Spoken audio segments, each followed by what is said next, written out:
Okay, this show, which is for some reason cracked to me, I'm sure I'm not the demo for this thing, but it's cracked to me because it has a lot of things they don't usually talk about in cinemas.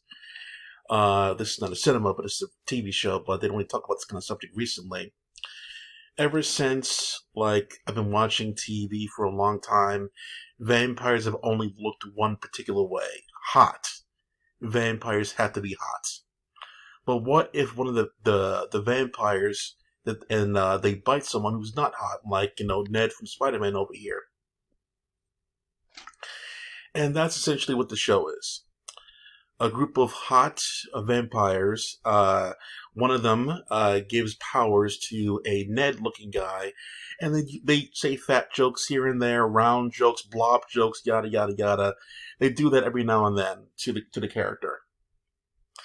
And the creators put the fact that he can't be as fast as them because of the weight, yada yada, that kind of stuff. And I was very intrigued to see how they're gonna do this character, because vampires can turn into bats and fly. They can make him fly too, that kind of stuff. So the blood's also in the show. There's blood in the I'm not gonna say a lot of blood, but there's definitely blood in the show.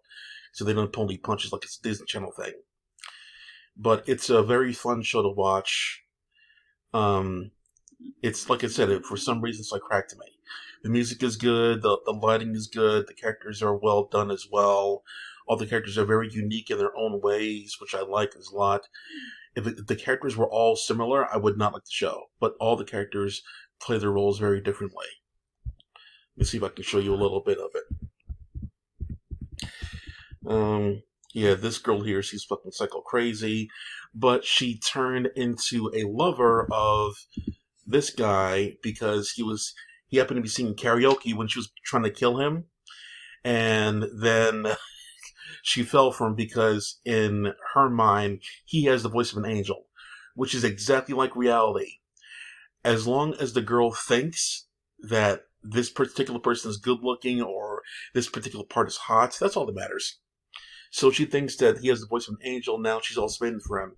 So instead of killing him, she wants to bed him. But for some fucking reason, a little bit earlier on, he had a chance to put her under, on his team. But for some reason, he said, you know what? I love this girl. I love this girl right here. And I love this girl right here. So now he has to be nervous all the time whenever she's around. Allegedly, she said she was cool about things, but you know how people are when they love somebody. So everyone in town knows that the assassin wants to kill the girlfriend, so she can have him all to herself. So he's a vampire. The Asian one, she's a vampire too. Um, so she's not a vampire. I don't know if she turns into a vampire, whatever. But the intrigue is there. Is she gonna die? Is she gonna turn into a vampire? What's gonna happen with the assessment test? That kind of thing. There's a lot of moving parts in this thing. Yeah, like her. I didn't even know about the lesbian thing until right about now. So what happened with her was very interesting, actually, as well. Uh, Reginald and her signed a contract so he can take the assessment test, right? So he signed a contract in his own blood, and then later on that night, she hires an assassin, the Asian girl that you saw before, to kill him. So what did you have him sign the papers for if you were just going to kill him anyway? So that wasn't really explained. But the main thread of these past few episodes is that she wants to kill Reginald.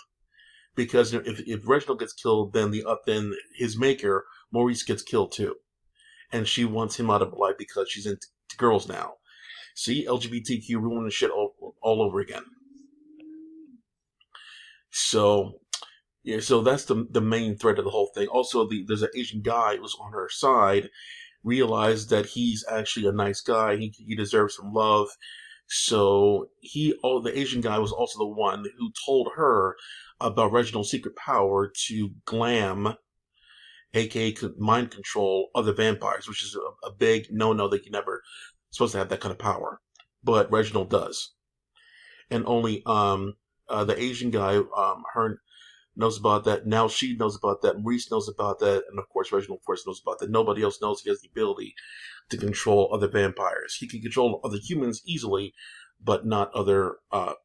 It shouldn't be other vampires. He used the power twice, and only in dire situations. But with the code name "Listen to Me," and then it happens, and other vampires can do that too. So, like I said, there's a lot of moving parts in the show, which is why I like looking at it. So I don't know how many episodes the thing has. I don't really care, but I'm here for the ride and see what's going to go on here. Yes, it's quirky, it's strange, but I want to see what kind of stuff they introduce as they go further on. You know, as you can see here, there's blood in the show. It's the part over here when he has his chance to recruit her, but instead of like using her as an ally or a third thing to squeeze, he decides to blow her off, and yeah, and she didn't like that, of course. So I'm going to resume my story from here when they get into the hotel room, and who knows what's going to happen in there. Black off.